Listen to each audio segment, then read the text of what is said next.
Bonjour tout le monde, je suis Pierre-Emmanuel Caplet, le responsable podcast de l'association Publicens. Publicens, qu'est-ce que c'est ? C'est une association tenue par des étudiants de l'École normale supérieure de Paris-Saclay. Comment nous est venue l'idée de créer notre association ? L'été dernier, on est allé visiter les châteaux de la Loire et on discutait pour la énième fois de nos doutes sur nos choix d'orientation. Pour ceux qui connaissent, c'était dans la cour du château d'Amboise. On en a conclu qu'on manquait d'informations sur les métiers de la sphère publique, sur l'action des institutions et sur ce qu'elles font concrètement. On a donc décidé de partager les informations sur les différents métiers, les concours, les réflexions des acteurs de la vie publique sur le fonctionnement du pays, et ce en créant une association, Publicens. On a eu plusieurs idées pour faire vivre notre association. Organiser des conférences avec des acteurs de la vie publique, aux fonctionnaires, professeurs, chercheurs, rencontres et séminaires, et enfin des podcasts.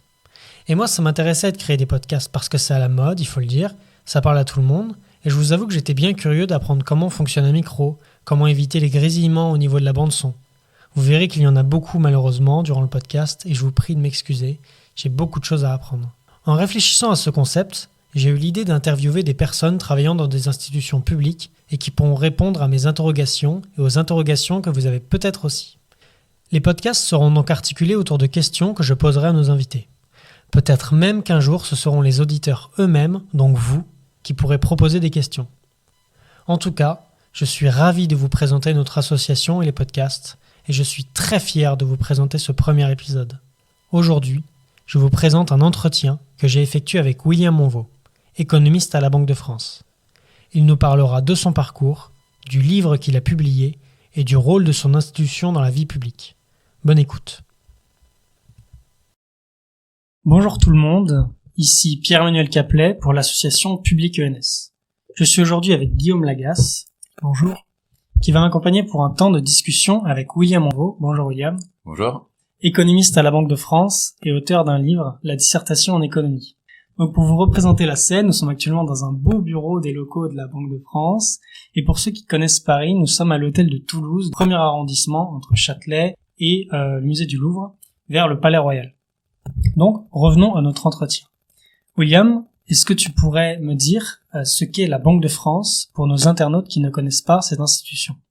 Alors la Banque de France, c'est une institution publique, c'est la banque centrale de la France, qui est membre de l'Eurosystème, donc un ensemble de 19 banques centrales qui sont en charge de la gestion de l'euro. Donc il y a 3 grandes missions de la Banque de France, qu'on appelle parfois ici en interne les 3 S. Une mission de stabilité financière, une mission de service à l'économie, donc très variée, qui va de la prévision économique à la gestion du surendettement par exemple, et une mission de stabilité des prix, donc l'inflation en ce moment on en parle beaucoup. Et donc tu es économiste dans cette institution-là.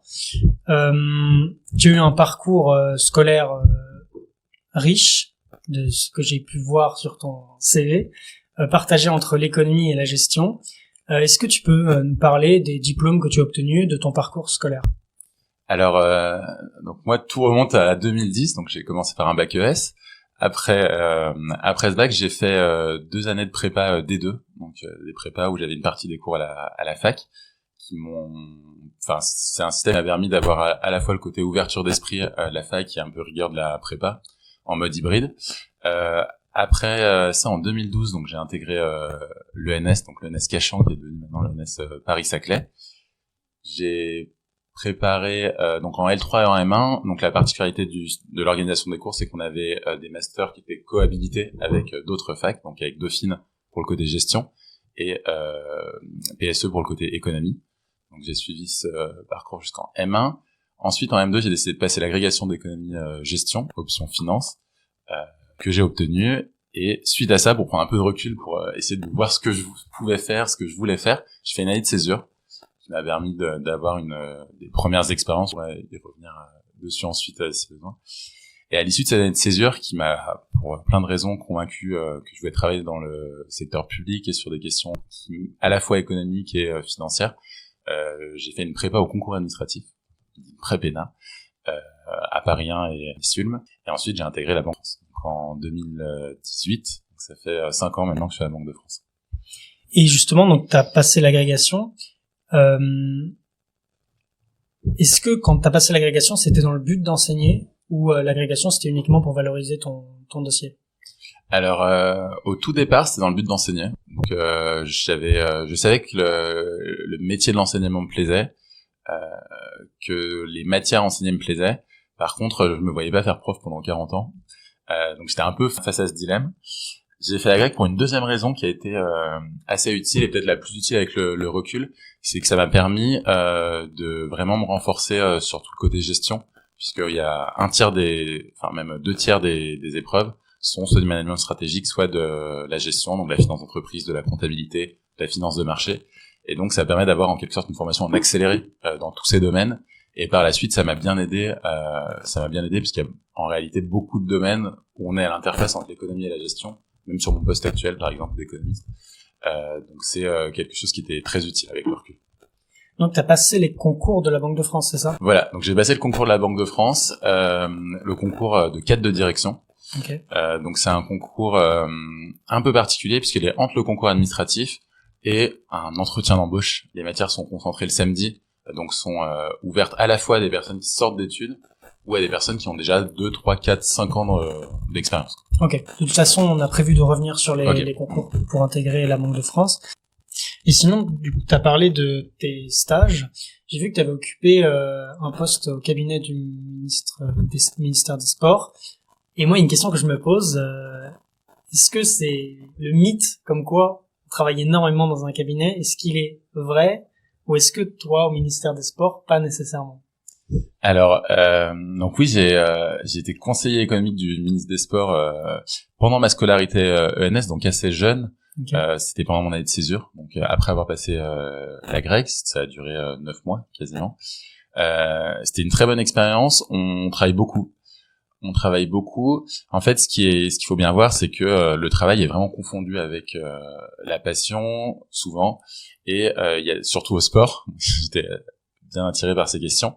Et en réalité, tout est un peu travail. Donc, il y a des petits déjeuners de travail. J'ai vu à l'époque où Macron était ministre de l'économie, un petit déjeuner de travail avec Emmanuel Macron. C'était à 6h du matin. Donc la journée commence à 6h du matin parfois. Il n'y a pas de distinction entre travail et moment de... C'est vraiment tout confondu. Okay. Et en fait, un ministre a un emploi du temps qu'il doit remplir. Et donc très vite, on peut se retrouver à faire 1, 2, 3 petits déjeuners de travail, des déjeuners de travail, et puis aussi le soir où il y a beaucoup d'événements. Alors moi, dans le domaine sportif, il y avait régulièrement des événements le soir, donc ça va de représentation, toutes les sorties publiques du ministre. En fait, le ministre est accompagné par son conseiller qui a les dossiers qui correspondent, donc on va vite sur des très longues journées.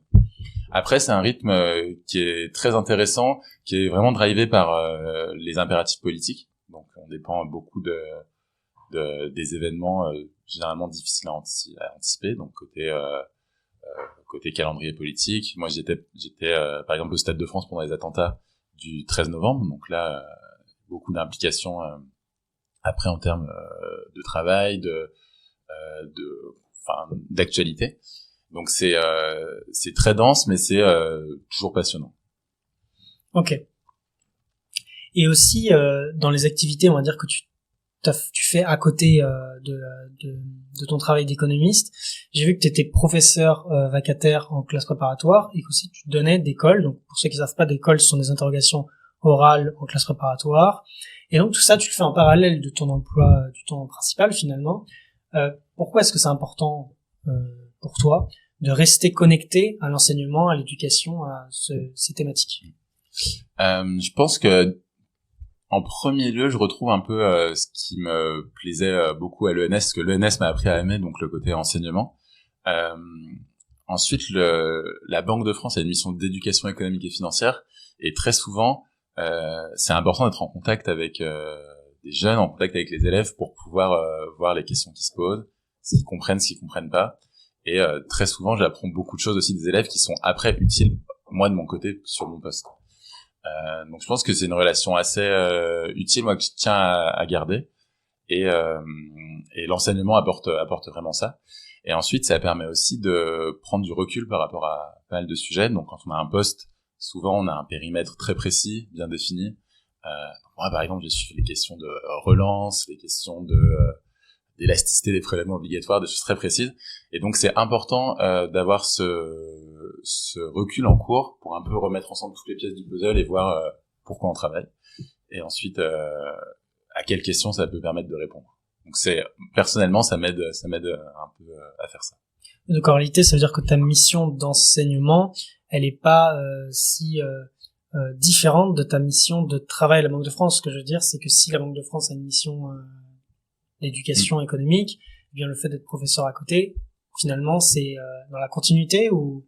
Voilà, c'est vraiment dans la continuité. Okay. C'est dans la continuité puisque c'est aligné avec les grandes missions de la Banque de France, donc éducation économique et financière, qui est un point sur lequel la Banque de France doit mettre l'accent, enfin est en train de mettre l'accent avec le développement de plein de supports pédagogiques et alignement avec mes intérêts personnels, puisque du coup je m'y retrouve et je m'arrange avec mon service pour partir un peu plus tôt certains jours pour pouvoir donner des cours.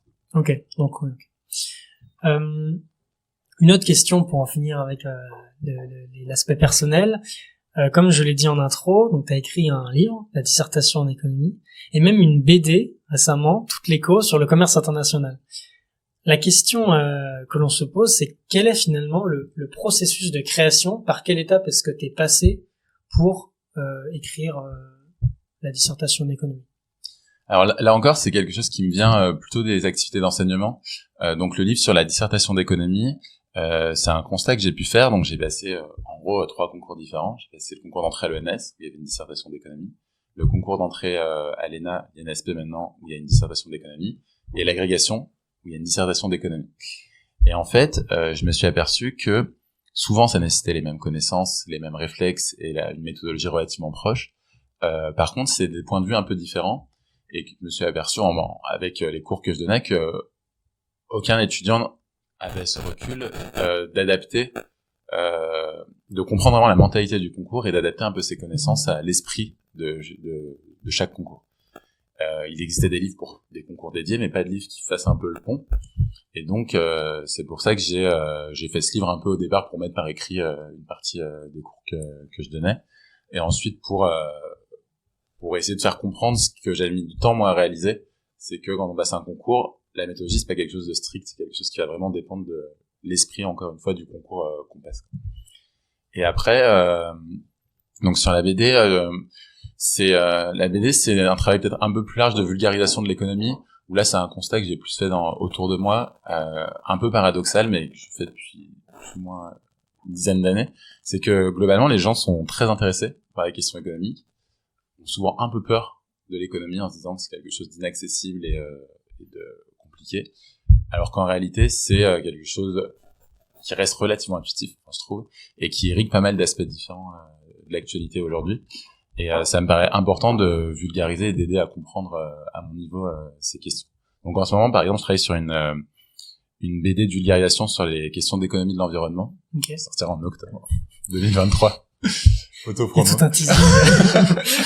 Et donc c'est vraiment un peu dans cette idée de vulgariser ces questions ici d'économie environnementale pour permettre aux gens d'avoir un médium un peu plus simple pour se les approprier.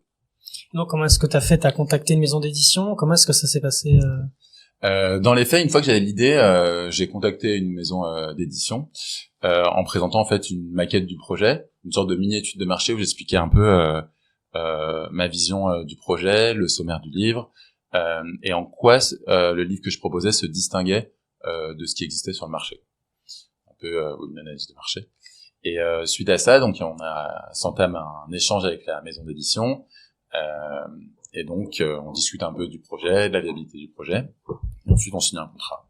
Et avec donc là, de manière assez presque scolaire, on a une date de remise du manuscrit, et on fait des allers-retours avec l'éditeur pour stabiliser le manuscrit, discuter un peu des choix, de tous les choix, donc ça va du fond à la mise en forme, et ensuite le livre est publié. Donc c'est quelque chose qui en réalité se fait assez naturellement, une fois qu'on a pris la tâche avec la maison d'édition. Et la partie qui est souvent généralement compliquée, c'est obtenir la confiance d'un éditeur pour pouvoir publier. Et puis pour les BD, du coup, il y a aussi le dessinateur, il y a aussi... Voilà, la BD, c'est autrement plus compliqué, puisqu'effectivement, la première difficulté, c'est de trouver un dessinateur. Donc moi, je travaille avec une dessinatrice qui s'appelle Julie Bouveau, qui est une dessinatrice lyonnaise. Et donc au final, au départ, il a fallu contacter un peu par mail, de manière un peu obscure, les dessinateurs pour d'abord vendre le projet aux dessinateurs, que ça matche avec du coup moi avec la dessinatrice, donc qu'on forme un duo complémentaire, qu'on se comprenne, qu'on voit dans quelle direction aller, etc. Et après, une fois que les premières pierres sont posées, il faut constituer le dossier à deux. Donc là, c'est compliqué puisque c'est plus coûteux pour le dessinateur de prendre du temps, d'investir, de trouver les personnages, le choix du dessin, etc., etc. Pour monter ce dossier, c'est pas que du texte. Et après, pour convaincre l'éditeur, c'est encore plus compliqué puisque souvent les enjeux financiers attachés aux bandes dessinées sont plus élevés que pour la publication d'un livre classique. Ok. Donc on a bien parlé de ton parcours, c'est très intéressant. Donc c'est ici que je passe la parole à Guillaume Lagasse, qui va t'interroger sur la Banque de France de manière générale. Donc William, pour commencer sur la Banque de France, on a l'impression que depuis l'euro, finalement, il y a un transfert des compétences de la Banque de France à la Banque Centrale Européenne. Et dans ce cadre, on aimerait que tu nous renseignes sur concrètement quel est le rôle et l'utilité de la Banque de France aujourd'hui. Alors c'est une question qui revient souvent et qui pour le coup est assez contre-intuitive. La première chose à avoir en tête, c'est que le périmètre de compétences de la Banque Centrale Européenne ne recoupe pas exactement celui de la Banque de France. Donc il y a des missions qui sont des missions purement françaises que la Banque de France va assurer. Donc par exemple le surendettement, le fait d'avoir tout ce réseau de succursales sur le territoire qui permet de se rapprocher un peu des enjeux locaux. Le gouverneur de la Banque de France dit souvent qu'on a la tête en Europe et les pieds dans les territoires. Et donc ce lien avec les territoires est déjà assuré par la Banque de France. Au-delà de ça, la Banque Centrale Européenne, c'est quelque chose que j'ai appris à découvrir en poste. C'est plutôt un formidable relais de l'influence de la Banque de France auprès des institutions européennes. Ce qui va se passer dans les faits, c'est que en Conseil des gouverneurs, au niveau de la Banque Centrale Européenne, chaque pays va dépendre de ses positions, et donc s'entame une sorte de rapport de force entre les différents gouverneurs, les différentes institutions qui sont un peu mises en concurrence et qui vont devoir défendre leur position. Et à la clé, c'est important parce que ça va être calibrer une politique monétaire qui convienne à tous les pays et notamment aux pays, donc notamment à la France. Et donc ça, c'est quelque chose qui a plutôt tendance à renforcer les compétences de la Banque de France, puisqu'il y a ce relais à l'échelle européenne, qu'il faut légitimer un certain nombre de prises de décision et prendre les décisions collectives. Et après, en retour, la Banque de France met en œuvre un certain nombre de décisions prises au niveau de la Banque Centrale Européenne. Donc par exemple, les rachats d'actifs, donc là on est dans une salle juste à côté de la salle des marchés, donc c'est là que vont se passer dans les faits les achats dans le cadre du quantitative easing par exemple. Voilà, justement, on s'interrogeait sur finalement la manière, le procédé par lequel vous arrivez à concilier les intérêts des différentes banques centrales. On sait que, par exemple, la Bundesbank, historiquement, il y a une politique de marque fort avant l'euro, depuis l'hyperinflation allemande, alors qu'en France, depuis le franc de 4 sous, on est plutôt sur un franc plus faible. Donc, comment est-ce que vous arrivez finalement à la Banque de France à faire valoir finalement les intérêts français, et comment après, comme tu as dit, vous arrivez à les mettre en œuvre sur le territoire? Alors c'est aussi une bonne question. Je vais répondre avec mon point de vue personnel de ce que j'ai pu observer, donc ce sera pas forcément représentatif de celui de la Banque de France.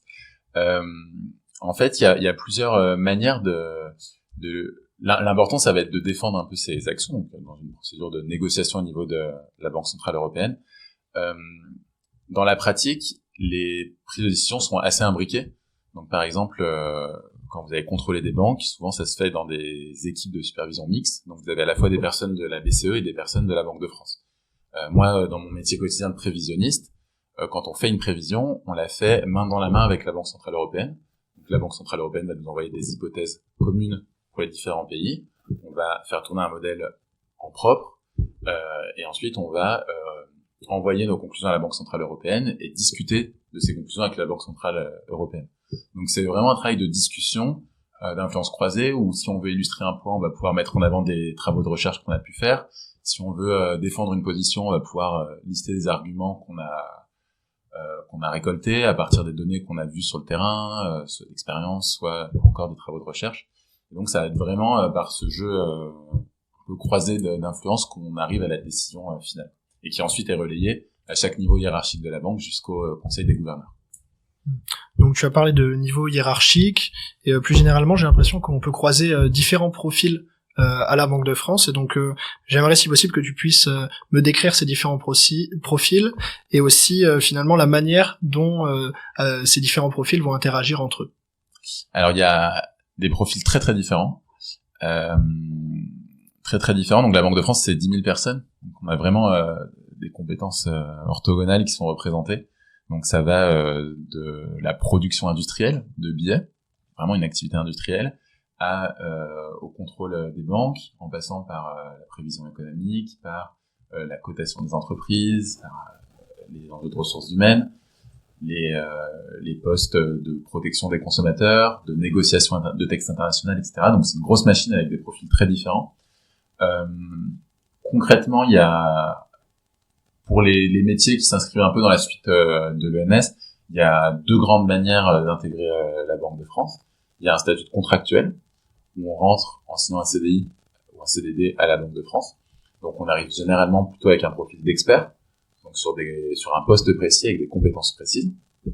Et ensuite, il y a la voie du concours, donc le concours de cadre ou de cadre de direction, qui a vocation à recruter des personnes qui s'inscrivent vraiment dans la durée, dans le temps long à la Banque de France et qui vont pouvoir être adaptables un peu comme le corps des administrateurs civils côté fonction d'État et qui vont pouvoir occuper des postes très différents, donc par exemple passer de ressources humaines au contrôle des banques, à la prévention. Très bien, tu as un peu anticipé la prochaine question que je voulais te poser, c'est-à-dire un peu de nous éclaircir les voies d'accès à la Banque de France. Et dans cette optique, j'aimerais également que tu puisses nous éclaircir les voies d'accès à la Banque Centrale Européenne, si possible. Alors, les voies d'accès à la Banque de France, donc principalement, c'est les deux que j'ai cités, donc concours et contractuel. Il y a une réforme des carrières il y a 3 ans qui vise à rapprocher les deux statuts, donc à diminuer les différences qui pouvaient rester entre contractuels et agents Banque de France ayant passé le concours. Donc peu de différences aujourd'hui. Pour intégrer la Banque Centrale Européenne, donc il y a plusieurs solutions. Donc c'est une institution qui est pas facile d'intégrer. Il y a soit des recrutements directs de la Banque Centrale Européenne via les offres d'emploi publiées par la BCE sur son site. Ensuite, il y a un dispositif un peu de postes réservés aux membres des banques centrales, ce qu'on appelle des contrats ISCB-IO. Et donc, il y a une sorte d'appel d'offres pour des compétences précises au sein de l'Eurosystème. Donc, les membres des banques centrales qui ont ces compétences peuvent y répondre sur une sorte de marché du travail interne à l'Eurosystème. Et ensuite, une personne de la Banque de France, de la Banque d'Italie, de la Banque du Portugal peut être détachée à la Banque Centrale Européenne pour une durée souvent courte, 1, 2, 3 ans, pour occuper un poste à Francfort.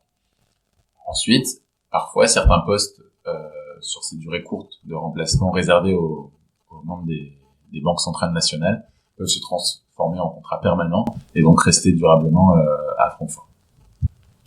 Et quel conseil est-ce que tu donnerais à un étudiant qui souhaiterait intégrer la Banque de France, que ce soit par le biais du concours ou par le biais contractuel? Quel conseil est-ce que tu donnerais? Hormis lire ton livre sur la dissertation en économie. Non, je pense que pour le coup, la Banque de France a des métiers très différents. Donc, globalement, beaucoup de métiers qui se rapprochent de l'économie ou de la finance permettent d'arriver à la Banque de France. Donc, j'aurais pas vraiment de conseils sur un positionnement en amont très, très tôt.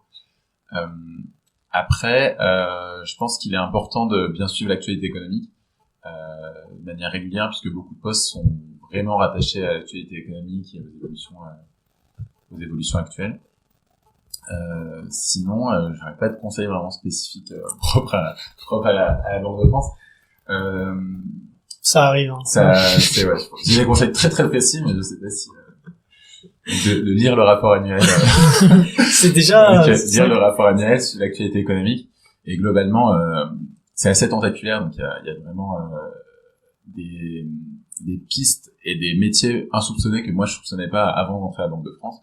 Donc, par exemple sur la monnaie numérique banque centrale, sur le fintech, sur les questions de finances vertes, sur les questions de prévision économique et de négociation des textes avec la Commission européenne, de suivi des dossiers FMI. Donc je pense peut-être un préalable, c'est de bien avoir en tête qu'il y a beaucoup de missions de la Banque de France pour identifier la mission peut-être qui nous correspond le plus, ou qui correspond le plus à notre parcours, pour pouvoir ensuite postuler. Ne pas se limiter aux grandes missions qu'on peut avoir en tête, politique monétaire et stabilité financière. Et qu'importe la mission, qu'importe la mission, si on veut être fonctionnaire, on doit passer le même concours? Oui, en fait, c'est vraiment donc on n'est pas fonctionnaire à proprement parler, on est agent Banque de France, ce qui est un statut un peu à part. Okay. Et le concours permet d'avoir ce statut un peu à part, statut d'agent Banque de France. Donc l'idée du concours, c'est de recruter des profils adaptables. Et donc en fait, quand on passe le concours de la Banque de France, une fois qu'on est admis, il y a un mini marché du travail interne. Donc des offres sont disponibles, des candidats ont été retenus, et donc il y a un matching à faire. C'est un peu comme à la sortie de l'ENA finalement. Un peu comme à la sortie de l'ENA. Et après, sauf que là, on n'est pas affecté durablement à un corps. Comme tout le monde est rattaché au même corps, mais fait juste des métiers différents. Et ensuite, on fait 2-3 ans sur un métier, plutôt 3 ans. Et au bout de ces 3 ans, on peut faire un autre métier qui peut avoir rien à voir. On peut passer de la direction de l'entreprise aux ressources humaines, du contrôle des banques à économiste international, et changer en fonction de nos appétences pour les sujets du moment, de ce qui nous plaît, etc. Ok. Bon, écoute, William, merci. Merci pour ton implication. Merci, Guillaume, de m'avoir accompagné pendant ce podcast. Et je vous dis à la prochaine. À la prochaine, merci à tous les deux. Merci. Je vous remercie d'avoir écouté cette interview et je vous invite à suivre Public ENS, PUBLIC'(ENS), sur Instagram et LinkedIn. Je vous invite également à noter ce podcast. C'est important pour nous encourager à aller plus loin. À bientôt.